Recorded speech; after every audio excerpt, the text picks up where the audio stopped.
Buenos días. Hoy vamos a hablar de un tema, vamos a dar dos clases. Esta es la primera parte de la clase, que pienso que es una clase bastante importante. ¿Qué es lo que piensa el judaísmo sobre el postmodernismo? Y eso tiene que ver con la explicación de cuál es el lugar de Dios y cuál es el lugar de este mundo y la interacción entre ellos. Voy a explicar. ¿Qué significa postmodernismo? Si tengo que reducir, es una explicación bastante amplia, pero si tengo que reducir en 2-3 frases, puedo decir de que el postmodernismo es decir, pensar y actuar de manera en la cual la esencia es que no hay verdad absoluta. Es decir, el postmodernismo dice de manera, el título del postmodernismo es: no hay verdad única, la verdad es, ni tampoco la verdad es una mezcla de distintas opiniones. Es decir, hay 10 personas, tienen 10 opiniones, vamos a mezclar todos y vamos a sacar una verdad. No. El postmodernismo sale de una especie de pensamiento en el cual no hay verdad única, no hay verdad. No hay verdad. No nada más que no hay verdad única, no hay verdad. Y todo depende de cómo uno narra su verdad. Es decir, cada persona es autónomo de pensar lo que más le dé la gana. Cada uno se cuenta un cuento. Es decir, ¿qué significa se cuenta un cuento? Se basa su verdad en lo que él piensa y cómo él afronta la realidad. Y ese cuento, uno no puede decir que está hablando estupideces. Es decir, una persona puede llegar a decir, como hay muchas personas que, no muchas, pero hay algunas personas que dicen, incluido gente bastante inteligente, con un IQ bastante inteligente, no entiendo cómo pueden decir, de que el mundo es plano. El mundo es plano, no es redondo, es todo cuento, no hay astronautas, nunca vieron el planeta Tierra. Es decir, el mundo es plano y es todo un cuento. Nos están engañando, todos nos están engañando. Y uno piensa de que hace 20, 30 años esa persona es totalmente seno interna, porque es una persona total interna, un loquero, un lugar para gente no estabilizada de manera psicológica, porque está loco, ¿no? Digo, yo viajé en avión, y cuando viajas en el avión a 15.000 metros de altura, ves que una especie de algo, el mundo no es derecho, el planeta no está derecho, es una cosa así. Entonces, si sigo viajando de manera continua, 24 horas, veo de que el planeta es redondo. Pero ellos no, ellos están en la suya de que el planeta es plano y es todo un cuento. Y tienen sus relativas pruebas. Según el postmodernismo, está bien, porque cada uno se puede contar el cuento que él quiere. No hay una cosa que uno puede decir, está equivocado. Y bueno, está totalmente apto y aceptado. No aceptada la conclusión de él, porque la conclusión de él no me obliga a mí. Yo tengo mi cuento. Es lo que se llama narrativo. Narrativo viene de la palabra narración, que es cómo uno se cuenta a sí mismo el cuento. Yo pienso de que el hombre prehistórico salió, es una especie de continuación de la tortuga. La tortuga. No del mono, ni algo parecido al mono, ni humanoide, no, es una tortuga. Y yo pienso que es así. ¿Cuál es tu prueba? No necesito prueba, yo pienso que es así. Y bueno, así es. Es decir, gente, de manera, estoy específicamente haciendo una cosa totalmente, una barrabasada científica, para que entiendan. Estoy por ahí, llegar a una especie de límite de las estupideces que uno puede llegar a contarse. Pero uno puede contar cualquier cosa y está totalmente en el marco científico, especialmente en filosofía, en pensamiento. Eso sí, ahí no hay ninguna prueba. Alguien me puede probar de que cierta teoría económica o cultural no es cierta. No puede decir lo que quiera. No mientras tenga razón ni mientras tenga una prueba. No. mientras se lo pueda contar, y es una manera, lo pueda contar y tenga su gente que lo apoya y cuenta también un cuento parecido. Entonces está bien, sí, sí, seguro. Hitler era una persona muy humana, seguro, ni hablar. Sí, sí, sí, sí, una persona muy humana. En Auschwitz sabe que había un oficial nazi que él para jugar tomaba un rifle telescópico y mataba gente. Si se paraba en la casa de él, al lado de los hijos de la esposa, ¿no? Apuntaba a algún judío o algún prisionero, ¡ping!, lo mataba. Y después, es decir, para saber si apuntaba bien, entonces lo mataba. Pero después de matarlo, ¿qué hacía? Era una persona humana. Entonces decía, bueno, ¿cuál es el nombre de él? ¿Número? Ok, traigan a toda la familia y mátenla. ¿Pero por qué? Y para no dejarlos solos. Y el padre lo maté ahora, ¿cómo? La esposa, los hijos, van a vivir solos sin el padre, es una crueldad. Los matamos a todos y así terminan el sufrimiento en este mundo. Y uno puede contar ese cuento de que es una cosa humana, una cosa totalmente de humanidad, de bondad. Bueno. Ahora, ¿cómo el postmodernismo cuándo empezó? Empezó hace más o menos 50 años. ¿Y por qué yo llamo postmodernismo? Porque el modernismo es lo que trajo toda la mayoría de los inventos y el desarrollo del mundo, de todas maneras, de manera material y todas las maneras. El mundo avanzó en los últimos 100 años de manera exorbitante. Y eso fue por el modernismo, que antes tuvo el Renacimiento y demás. El postmodernismo que hice, pasamos, ya no desarrollamos demasiado, entonces no hace falta desarrollarse más, uno puede contarse cualquier cuento, y no hace falta probarlo, y no hace falta una tesis, hipótesis, tesis, pruebas, conclusión, no hace falta. Mientras yo lo pueda contar a mí mismo y tenga algunos que otros estúpidos que piensan como yo, no hay ningún problema, no hay ningún problema. Ahora, ¿cómo el judaísmo debe afrontar el posmodernismo? ¿Cómo se ocupa de este tema?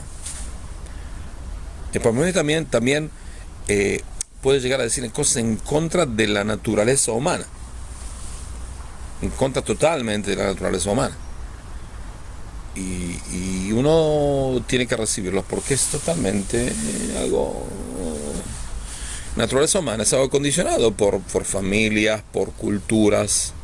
Pero como no hay verdad, entonces ¿quién me dijo que mi cultura ancestral, de mi pueblo, de mi nación, de mi religión, es algo que me influye a mí o me debe condicionar mi vida? Yo puedo llegar a decir de que no y hago mi vida.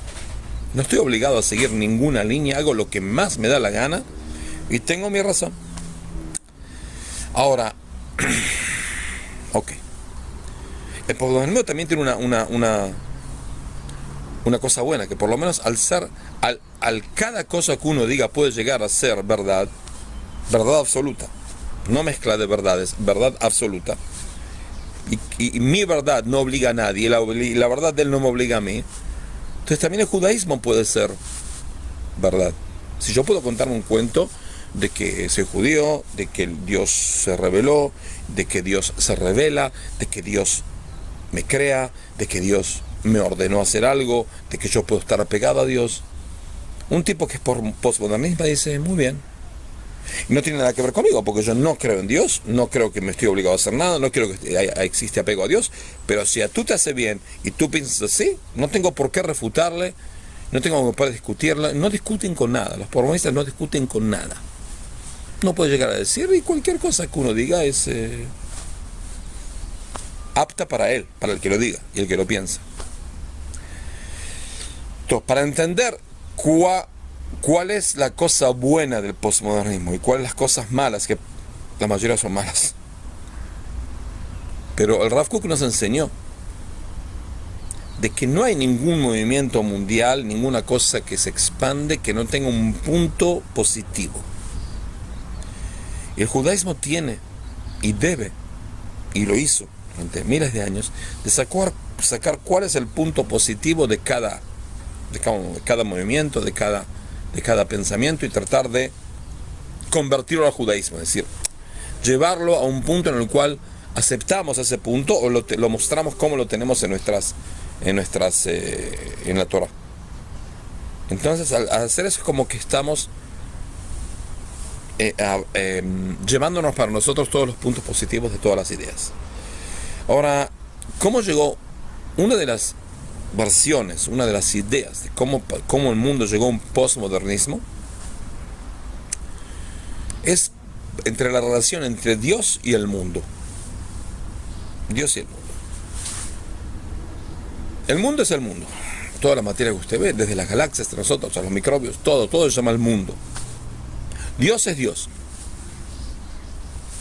Viene a ser algo no del mundo, pero que creó el mundo. Una cosa espiritual, no material, pero que es todopoderoso y hizo el mundo y creó el mundo. Ahora, durante miles de años, la humanidad creyó en Dios. Creyó en Dios. Miles de años. O en Dios o en dioses. Que en ese punto es exactamente lo mismo, porque es pensar en algo espiritual que crea la materia, que se ocupa de la materia, que es el dueño de la materia. Cuando una persona que cree en idolatría y piensa de que hay el Dios de la lluvia, el Dios del sol, el Dios de la luna y el Dios de esto y el Dios del otro, ¿él qué es lo que dice? De que hay una cosa espiritual que se ocupa de la luna, una cosa espiritual que se ocupa del sol, ¿ok? Que está en el sol, pero es algo espiritual que está en la materia. Y así vivió el mundo miles de años. Más o menos en el siglo XIX, la gente culta, la gente que por ahí tenía tiempo también para pensar, pensó a pensar, ok, este mundo es un mundo material. ¿Lo veo a la materia? Sí. El árbol que está atrás existe. Yo existo. Esta computadora existe. Esta mesa existe. Mi teléfono existe, ok. Mi gorrita existe. Todo lo que veo en este mundo, las casas donde estoy, demás. El jardín, acá en el jardín, acá está vivo. ¿Ok? Existe. Todo existe. Entonces, si el mundo existe y Dios es totalmente espiritual, entonces, ¿cómo Dios, que es totalmente espiritual y anterior al mundo, creó el mundo?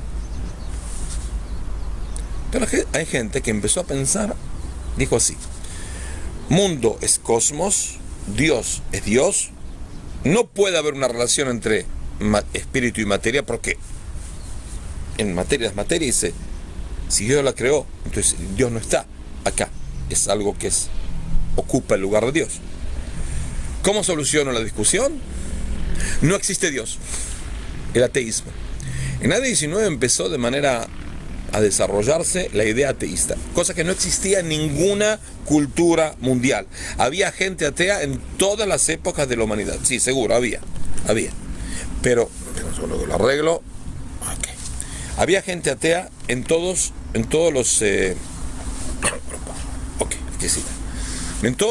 las culturas del mundo había gente atea, pero muy poca. En cierta época se empezó a pensar de que, bueno, si Dios es espíritu y el mundo es material, entonces no puede estar juntos. Entonces, conclusión, no hay Dios. ¿Por qué? Porque uno no puede decir que no hay mundo, porque el mundo lo estoy viviendo en este mundo, ¿ok? Entonces el mundo existe. Empezó la idea de ateísmo a esparcirse, especialmente en Europa y después en varios lados. Y eso dio la opción de que haya comunismo, porque socialismo y comunismo, porque Marx dijo de que la religión es el opio de las naciones. Entonces, al no haber religión, entonces ¿qué hacemos? Entonces, bueno, desarmamos la religión. Entonces, si desarmamos la religión, desarmamos Dios, ¿ok? Desarmamos a Dios. Ese es... Otra vez, esta porquería se me mueve. Otra vez más, discúlpenme, pero... Ok. Esa es una idea. El ateísmo, siglo XIX. Y de cierta manera hasta nuestros días. Primeros años del siglo XX filósofos, empezó en Francia, pero también en varios lados, empezaron a pensar y dijeron así: ok, Dios es espíritu, el mundo es el mundo. Entonces, si Dios, ellos dijeron, serían de una conclusión totalmente adversa, totalmente extrema del otro lado. Dijeron así: Dios existe, porque yo creo en Dios, y el mundo existe, porque vivo. Conclusión: ¿cómo hago para unir las dos cosas? El mundo no existe. A cosmólogos. El mundo no existe, el mundo es un cuento. El mundo es una idea, es una especie de sueño divino. Dios está durmiendo y Él duerme durante miles, cientos de miles y millones de años y sueña conmigo, sueña con mi computadora, sueña con mi celular, sueña con mi árbol de atrás, sueña con el jardín, sueña con los pajaritos, está soñando.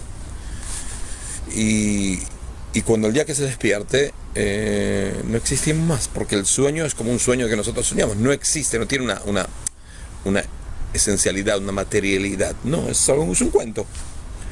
Entonces, es totalmente adverso.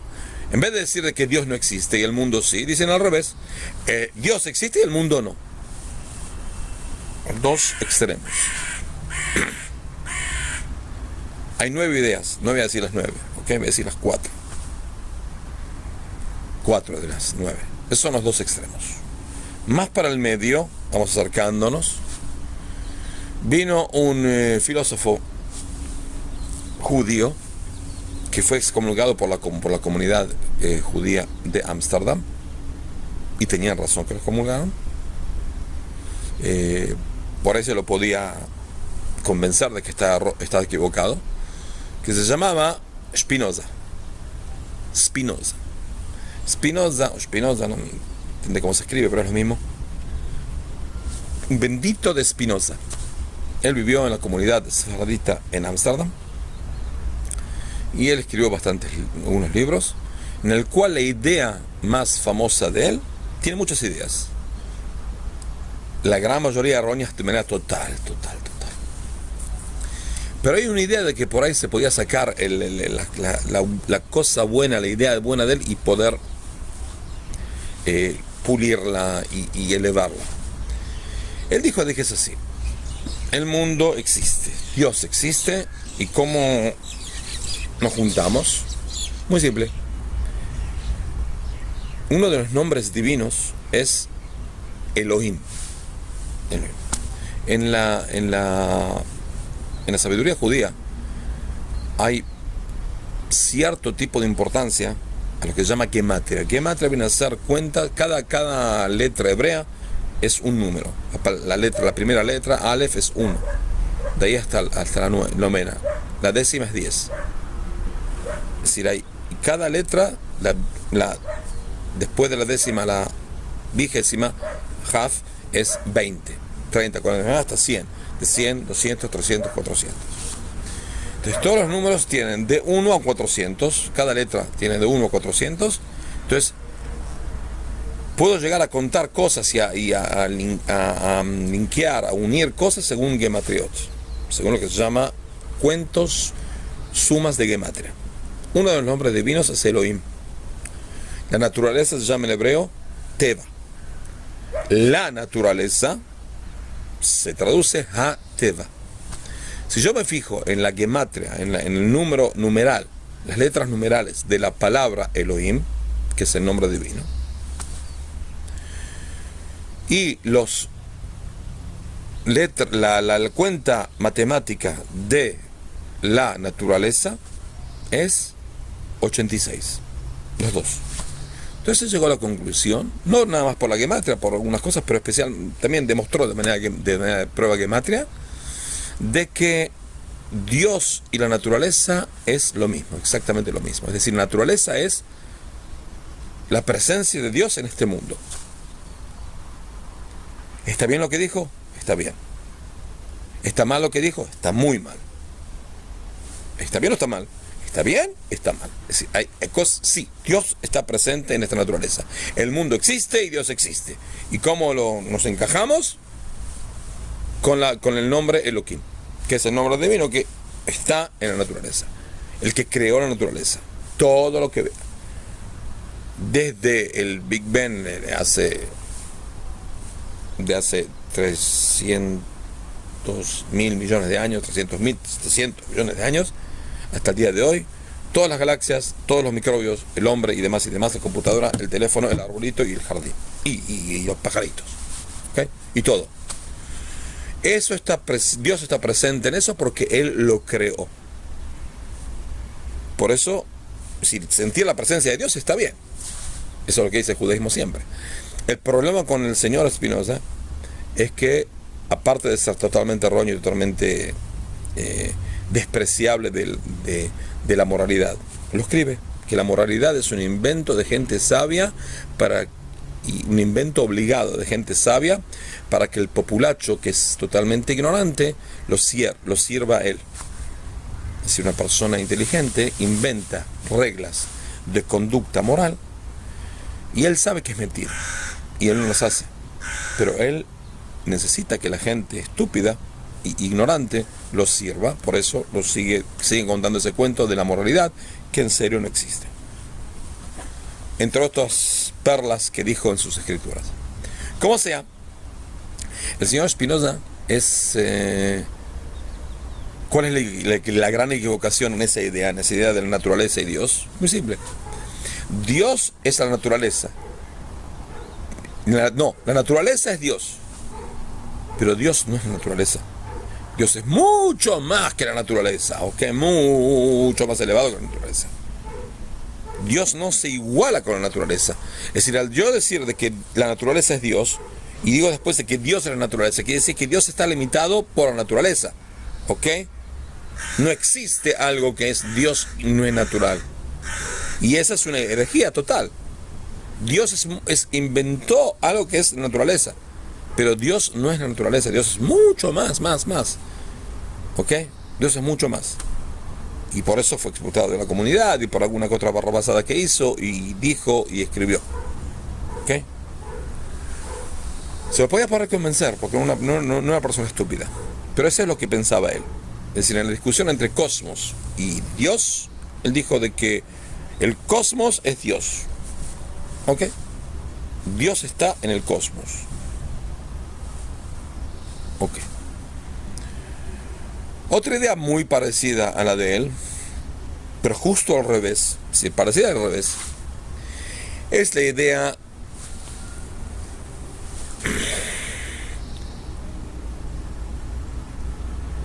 antes de eso, vamos a decir la idea de Maimónides. Maimónides dijo, bueno, el mundo es mundo, existe. Dios es Dios, existe. ¿Y qué hacemos? Nada. Es decir, Rambam escribe en la guía de los perplejos de que al Dios existir y al mundo existir, eso no me influye a mi conducta absolutamente nada. Dios, que creó el mundo, me da una opción de apego a Él a través de cumplimiento de sus preceptos y ir por sus caminos divinos, y me importa un reverendísimo pepino dónde está presente Dios y dónde no está presente Dios, porque al no poder entenderlo no me ocupo de eso. Es decir, es totalmente inentendible cómo la presencia de Dios puede estar en este mundo, entonces no me ocupo de eso. Una persona tiene que saber las dos verdades, de que el mundo es verdad. Uno no puede discutir que el mundo es verdad, ¿ok? Y si salgo afuera cuando hace mucho frío y nieve, puede ser que me resfríe y te voy a tener el siguiente frío, y no me puedo contar el cuento postmoderno de que el frío es algo totalmente subjetivo. No hace frío, tú te cuentas un cuento de que tienes frío, pero la verdad puedes tener calor. Y uno puede salir afuera en la mitad de la nieve y decir qué calor que tengo. Y es totalmente aceptado porque, como dijimos, es un cuento que uno se cuenta a sí mismo. No es una sensación objetiva. ¿Ok? Rambam dice no. Las sensaciones son totalmente objetivas. Y uno siente frío porque siente frío. Y el mundo existe. Primera conclusión. Segundo, Dios existe. Seguro, ni hablar. ¿Cuál es la interacción entre ellos? Hay. ¿Cuál? No sé. Porque al ser limitado, el hombre es limitado, no va a llegar a entender de manera totalmente exacta. Entonces, lo que no vas a entender de manera totalmente exacta y específica, Tienes que saber vivir con eso, ¿ok? Es como ciertas cosas de medicina que los doctores saben de que tal droga, tal remedio actúa de manera positiva en enfermos de tal enfermedad, pero no saben cómo. Actúa. ¿Cómo? Específicamente, la verdad no sé, pero probamos y anduvo y bueno, seguimos dándole ese remedio. Es mejor saber cómo, ¿no? Pero si uno no sabe y tiene un enfermo y le puede dar este remedio y funciona, funciona. Por ejemplo, una pastilla que yo tomo todos los días, tengo un problema de migraña bastante fuerte, que me atacaba muchos años. Tomo una pastilla, ¿por qué? Porque había hace unos 20, 30 años una pareja. Ella tenía migraña, como la mayoría de las mujeres que tienen migraña, o así cuentan que tiene migraña de manera postmoderna, como dijimos. Y él tenía, no sé qué enfermedad también, algo que tenía que ver con neurología. Entonces, ellos fueron a recibir, fueron al médico, el médico le dio 2 recetas. Para la mujer, de la migraña, y para el hombre, la otra receta. Cuando fueron a la farmacia, compraron las recetas y se confundieron, el hombre y la mujer se confundieron. El hombre tomó la pastilla de la migraña y ella tomó la pastilla para otra cosa. ¿Cómo se dice? Epilepsia. Ella tomó, que tenía migraña, una pastilla de epilepsia, y él, que tenía epilepsia, tomó una pastilla de migraña. Al mes, ellos ven de que él seguía teniendo ataques epilépticos bastante fuertes. Si no funcionó. Y ella, bueno, fueron al médico, al neurólogo, y el neurólogo le dice, pero usted tomó mis pastillas, ¿y cómo tiene ataques de epilepsia? Que es una pastilla que teóricamente tiene que solucionar de manera, o controlar la epilepsia. Dice, sí, yo tomo esta pastilla. Le demostró y dijo, no, esa es la pastilla de la migraña, no es la pastilla de epilepsia. Yo le di la otra. Todo, cámbiela. Después el médico le dijo, pero señora, ¿usted tiene ataques de migraña? Digo, no, desde que tomé la pastilla no tengo ningún ataque de migraña. Entonces el tipo empezó a estudiar y descubrió de que la pastilla de epilepsia ayuda a la migraña. ¿Cómo? No tiene la menor idea. Hasta el día de hoy nadie tiene la menor idea. Pregunté a neurólogos, como dije, pregunté al jefe del departamento de neurología del hospital universitario de Israel, el más grande, Hadassah, y cuando le pregunté me dijo, la verdad, primero, en cerebro, por lo general, el que te dice que entiende algo del cerebro, te lo digo yo como neurólogo de hace 30 años, no sabe nada. Nadie sabe nada cómo actúa. Es algo totalmente complicado. Sabemos cómo actúa de manera sintomática, no de manera esencial. Segundo, ¿cómo funciona esta pastilla con la migraña? Eso seguro que no tenemos la menor idea. Una equivocación de una pareja, y él me contó el cuento, y por esa equivocación, mucha gente que tiene migraña como tú se salva. Así que lo sigo tomando. Entonces, volvemos, como dijo el Rambam, lo que no vas a entender en este mundo, hasta que no llegues arriba, y después pregunta directamente a Dios cómo funciona el asunto, ni empieces, vive con eso. Esa es la cuarta idea. La quinta idea, que es adversaria a la idea de Baruch Spinoza, y la idea de hasidismo en general, pero especialmente del fundador del movimiento de Chabad, y también del Rav Kook de cierta manera, él dijo justo al revés: el mundo existe, Dios existe. Dios no está en el mundo está dentro de Dios. Totalmente al revés.